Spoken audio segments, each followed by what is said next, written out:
ang literal value so multiplied by a boss. So, ang code na ito ay magkita ng kung paano mag-assign ng isang value sa maraming variables nang sabay-sabay sa Python. So, itong code ko to guys ay x equal y equal g equal 10. So, print x, y, g.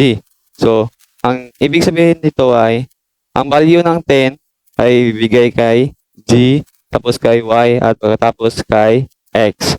So, kaya sa dulo, pare-pareho sa laman ng 10. So, ang 10 ay tinawag na literal value dahil ito ay tiyak na makasulat direkta sa code.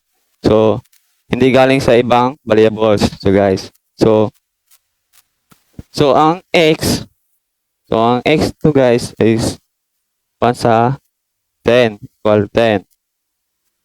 So, equal 10.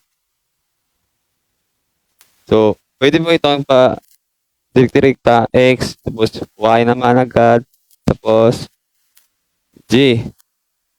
So, equal 10 na sila guys.